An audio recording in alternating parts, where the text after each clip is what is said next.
صاحب ہم نے دیکھا کہ علماء نے بڑا رول اس میں پلے کیا، کیونکہ یہ دین کو بدنام کر کے کہ جی جنین کے بعد اسرائیل کی مغربی کنارے کے نور الشمس مہاجر کیمپ پر کارروائی، اسرائیلی طیارے کے حملے میں 3 فلسطینی شہید، اسرائیلی فورسز ایمبولنس کو مہاجر کیمپ جانے سے روک رہی ہے۔ دہشت گرد اسرائیلی فوج نے غزہ میں صحافیوں کو خصوصی ہدف بنا لیا، الجزیرہ ٹی وی کے 2 صحافیوں کو شہید جبکہ 1 صحافی کو شدید زخمی کر دونوں سے آج کا دن پتا ہوگا 16 دسمبر 1971 جی کیا ہوا تھا؟ آج بنگلہ دیش الگ ہوا تھا پاکستان سے۔ بنگلہ دیش الگ ہوا تھا، کیا ٹھیک ہوا تھا؟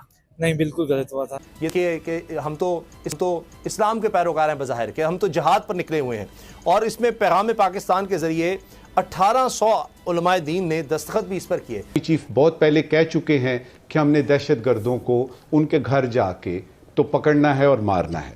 یہ جو آپ نے بچوں کی بات کی ہے نا، 132 مجھے یاد ہے، تو مجھے اس وقت آج کے دن جو ہے وہ یہ ہے کہ وہ جو 132 مائیں ہیں ان کے سامنے وہ بستے پڑے ہوئے ہیں۔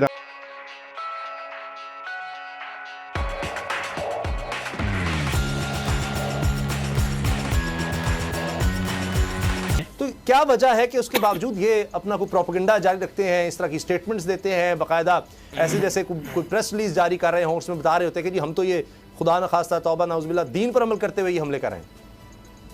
جی، پیغام پاکستان میں 1800 علماء کا متفقہ فتویٰ ہے، اور اس میں دیوبندی، بریلوی، اہل حدیث اور شیعہ تمام مکاتب فکر کے سینئر علماء کا فتویٰ تھا کہ پاکستان ایک اسلامی ریاست ہے۔ ٹھیک ہے، عملی طور پر بہت ساری کوتاہیاں ہیں امپلیمنٹ میں۔ اس کی مثال ایسے ہے جیسے ایک شخص کلمہ پڑھتا ہو لیکن گناہگار مسلمان ہو، تو بہت ساری کوتاہیاں ہیں پاکستان میں۔ اس کو آئین کے مطابق کرنا چاہیے، اسلام کے مطابق کرنا چاہیے، لیکن ان کوتاہیوں کا یہ مطلب کہ پاکستان میں مسلح تحریکیں شروع کر دی جائیں، لڑائی شروع کر دی جائے، اس کی کوئی بھی شرعن اجازت نہیں دیتا۔ قرآن مجید میں قاتل التی تبغی حتی تفیء الی امر اللہ، جو بھی باغی ہے اس کے خلاف قتال کرو۔ تو مسلمانوں کا آپ دیکھیں نا، شام میں، لیبیا میں اور جو عراق کا حال ہوا ہے، ایک مضبوط ریاستیں تھیں، کس طرح بیرونی ایجنٹے کا شکار ہوئیں وہ، وہاں کی عوام نے بغاوتیں کی، اور نتیجہ کیا نکلا کہ وہ پھل جسے وہ کاٹنا چاہتے تھے وہ ان کے ہاتھ میں جانے کے بجائے جو اسلام دشمن قوتیں ان کے ہاتھ میں چلا گیا۔ تو پاکستان کی مثال بھی اس درخت کی سی ہے کہ آپ پھل کاٹ رہے ہیں لیکن نیچے ٹوکرا آپ کے دشمن کا ہے۔ تو جو بھی اسلام کے نام پہ، قرآن و سنت کے نام پہ یہاں مسلح تحریکیں چل رہی ہیں ریاست کو کمزور کرنے کے لیے، پھر وہ فوج پہ حملہ کرتے ہیں، پولیس پہ حملہ کرتے ہیں، معصوم شہریوں پہ حملہ کرتے ہیں، علماء کو شہید کرتے ہیں، ان کے جو بھی مقاصد ہوں، لیکن جو اس کا نتیجہ نکلے گا وہ یہ کہ پاکستان جو ہے وہ ریاست کمزور ہو کے بیرونی طاقتوں کے ہاتھ میں چلی جائے گی، اور اس سے اسلام کو کوئی فائدہ ہونے والا نہیں ہے۔ اسلام اور زمین میں دھس جائے گا، مسلمان اور زیادہ کمزور ہو جائیں گے، حرمین کا دفاع مشکل ہو جائے گا۔ اور یہ جو اسرائیل کا منصوبہ ہے نا، گریٹ اسرائیل، یہ منصوبہ اسرائیل جلدی اس میں کامیابی حاصل کر لے گا، کیونکہ بڑی بڑی طاقتوں کو تو اسرائیل نے اپنے راستے سے ہٹا دیا، پاکستان ان کی آنکھوں میں کھٹک رہا ہے۔ تو اس لیے ہم سب کو متحد ہو کے، وہ جو فتویٰ تھا جس میں حضرت مفتی تقی عثمانی صاحب کے بہت ہی سنہری الفاظ تھے کہ کوئی بھی فوج کے خلاف، پولیس کے خلاف یا مسلح شہریوں کے خلاف کوئی بھی مسلح تحریک چلتی ہے تو اس میں جو شخص بھی قتل ہوتا ہے وہ حرام موت مر رہا ہے، چاہے وہ قرآن کو لیبل لگائے چاہے حدیث کا لیبل لگائے، قرآن و سنت کا غلط استعمال ہے۔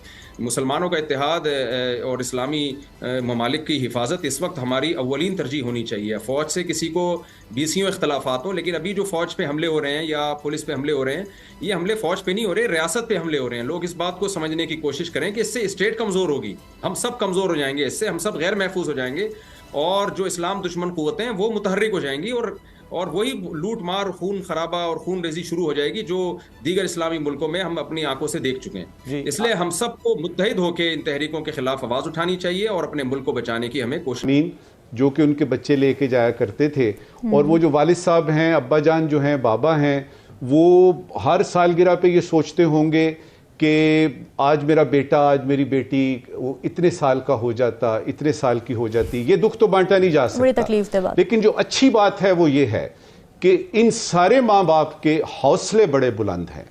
جس طرح ہماری عسکری قیادت کے حوصلے بڑے بلند ہیں، جس طرح میری عوام کے حوصلے بڑے بلند ہیں، جس طرح پورے پاکستان کے حوصلے بڑے بلند ہیں کہ ہم نے اس دہشت گردی کے آگے جھکنا نہیں ہے، اس کا مقابلہ کرنا ہے۔ اور میں آج بھی دیکھ رہا تھا ٹی وی میں، یہ جو بچوں کے والدین ہیں وہ آ رہے تھے اور وہ کہہ رہے تھے کہ اس طرح کے اور بھی اگر کوئی واقعات پیش آئے تو کوئی ایسی بات نہیں ہے، لیکن یہ ہے کہ اس دہشت گردی کو ختم ہونا ہے. دوسری طرف ہم یہ دیکھتے ہیں کہ القاعدہ ختم ہوتا ہے تو آئیسس آ جاتا ہے, ایسس ختم ہوتا ہے تو ISK آ جاتا ہے, اور ابھی یہ جو یعنی نیا جو آیا ہے جسے جہاد پاکستان پتہ نہیں کیا, یہ اس طرح کی چیزیں بڑھتی جا رہی ہیں.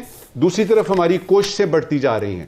دعا کرتے ہیں کہ اللہ تعالیٰ پاکستان کو اس عذاب سے نکالے. اور اگر آپ مجھے یہ کہیں کہ جی کوئی ایک خاص طریقہ بتائیے, تو میں تو آپ کو یہ کہوں گا یہ جگہ ہی ایسی ہے, میرے پورے پاکستان کو اٹھائیے اور کو لیٹن امریکہ میں لے جائیے, کیونکہ یہ پورا علاقہ جو ہے یعنی انرجی کوریڈور وغیرہ یہ وہ, اس میں یہ سلسلے جاری رہیں گے, اور پاکستان نے یہ سارے چیلنجز کا سامنا خود کرنا ہے.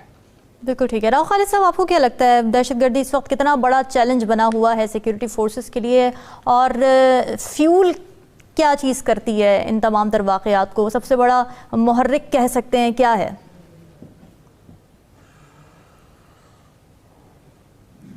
دیکھیں 80 کی دہائی سے یہ بیٹل گراؤنڈ بنا ہوا ہے، اور دنیا بھر کی جو طاقتیں ہیں اپنی لڑائیاں ہماری سرزمین پہ لڑتی رہی ہیں، ہماری بھی غلطیاں اس پہ شامل ہیں. لیکن آپ بالکل صحیح کہا رجب ثاقب صاحب نے، آپ ایسی جگہ پہ جو اسٹریٹجک لوکیشن جو ہمیں جس کا ہمیں مثبت ہمیں فائدہ ہونا چاہیے تھا، اچھے طریقے سے ہمیں اس کو ایکسپلور کرنا چاہیے تھا، وہ الٹا ہمارے گلے پڑ گیا ہے. جو سرد جنگ کا شکار ہم ہوئے، اس کے بعد رشین انویژن کے بعد ہم جس قسم کے ٹربل سے گزرے، اس کے بعد 9/11 کے بعد ہم جس طرح سے گزرے کہ ہمارا جو 16 دسمبر کو ہوا 2014 میں، یہ ہمارا 9/11 ایک ہو گیا. اور اس طرح کے بہت سے ہم نے اپنے بچوں کی اتنے لاشیں اٹھا چکے، اپنے فوجی جوانوں کے، اپنے سیکورٹی فورسز کے لوگوں کے، اپنے شہریوں کے، کہ بندے کا کبھی دل کرتا ہے کہ یا خدایا کچھ رحم ہم پہ بھی یہ نہیں ہونا چاہیے. لیکن مسئلہ یہ ہے کہ جو دوسری قوتیں ہیں وہ ابھی تک میرا خیال ہے اس طرح سے ٹلی نہیں ہے. ابھی لیٹسٹ رپورٹ یہ ہے کہ جو TTP ہے اس کے ساتھ کوئی 4 گروپ ملا کے کوئی $1 بلین کی راہ انویسٹمنٹ کر رہے ہیں ان کے اوپر، اور یہ نئی جو ویو ہے بیسیکلی اس کی وجہ سے آئی ہے، تو وہ سارا کر رہے ہیں. تو ہمیں یہ ہے کہ جن کو ہمارا احسان مند ہونا چاہیے تھا، ہم فرنٹ لائن اسٹیٹ تھے وار آن ٹیرر میں، ہم نے قربانیاں دیں، ہم نے لڑائیاں لڑی، ہم نے اس جنگ کو کامیاب بنانے میں ہر طرح سے مدد کی. اگر افغانستان پہ مسئلہ آیا، ہم نے ان کے ریفیوجیز کو رکھ کے مدد کی.